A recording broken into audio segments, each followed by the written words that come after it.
berdoa terlebih dahulu ya. Al-Fatihah.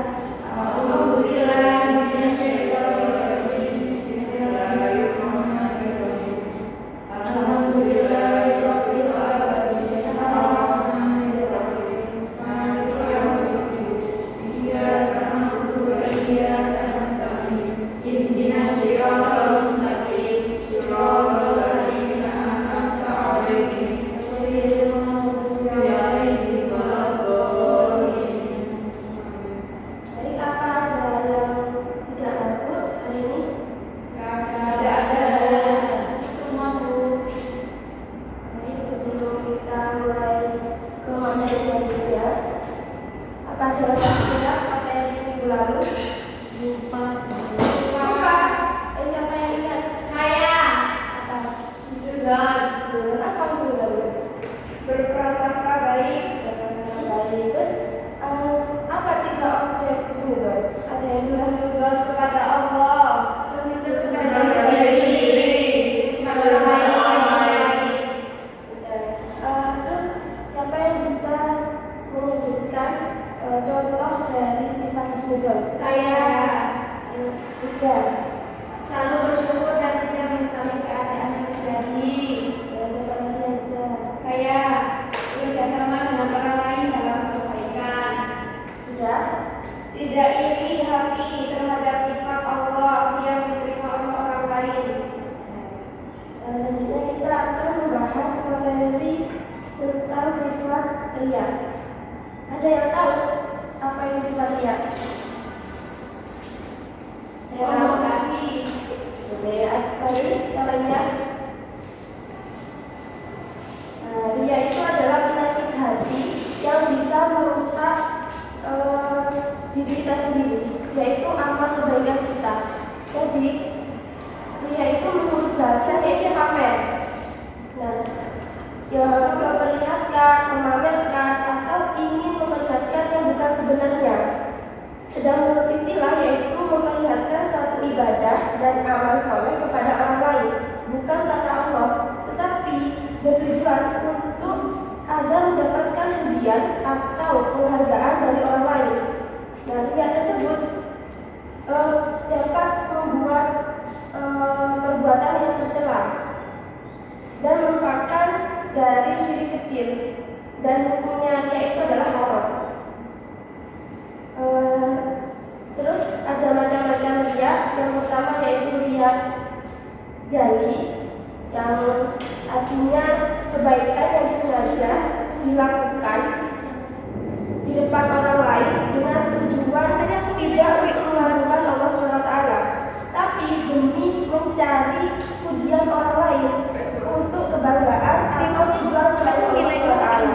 Dan yang kedua yaitu riya mufi, yaitu melakukan ibadah atau kebaikan secara sama atau tidak terang-terangan, tapi dengan maksud agar dihormati dan dimuliakan oleh masyarakat.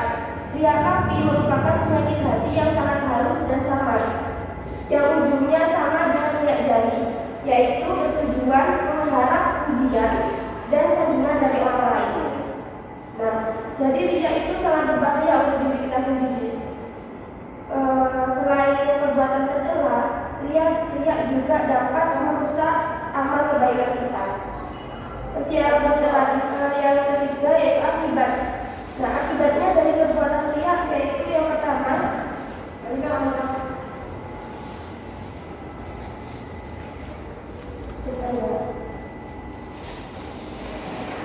akibat dari perbuatan riya yang pertama yaitu menghapus pahala amal baik. Dan riya juga dapat menghapus amal perbuatan baik kita, seperti dijelaskan dalam Quran surat Al-Baqarah ayat 264.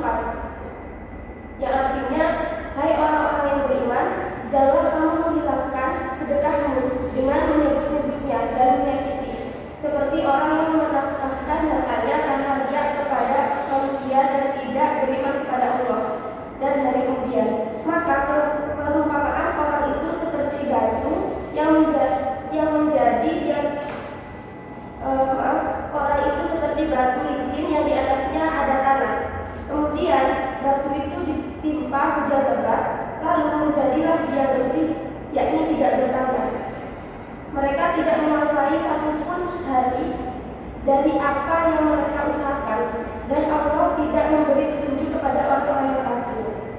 Nah, yang kedua dari akibat perbuatan riya yaitu mendapat dosa besar, karena riya termasuk perbuatan syirik kecil. Dan sesuai dengan sabda Rasulullah yang berbunyi, Inna akhwafa Allahu alaikum syirkul asghar. Qalu ya Rasulullah wa ma syirkul asghar? Qala al-jahl.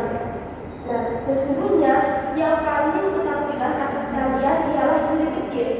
Maka mereka bertanya kepada Rasulullah, apakah syirik kecil tersebut wahai Rasulullah? Maka Rasulullah menjawab, yaitu riya. Nah, dari sini kita tidak boleh mempunyai sifat riya. Kalau bisa kita menghindari sifat riya tersebut. Nah, ada beberapa contoh dari perilaku riya. Yang pertama, semacam kita di masyarakat, yaitu ketika sholat berjamaah ke masjid, niatnya bukan karena Allah, tapi supaya kita dikatakan oleh masyarakatnya sebagai orang yang taat. Dan seperti contohnya lagi menghafal Al-Quran, bukan karena Allah, namun untuk bisa mengikuti lomba ataupun dimanfaatkan sebagai alat untuk mencari uang. Jadi itu materi dari riya ya. Ada yang ditanyakan? Monggo. Ada yang ditanyakan? Tidak. Jadi sudah paham semua ya? Insyaallah. Kalau gitu, untuk minggu depan Ibu akan membagi kelompok. Nanti setiap kelompok membuat mapping untuk mendiskusikan materi riya kembali, dan nanti setiap kelompok mempresentasikan di depan. Ya.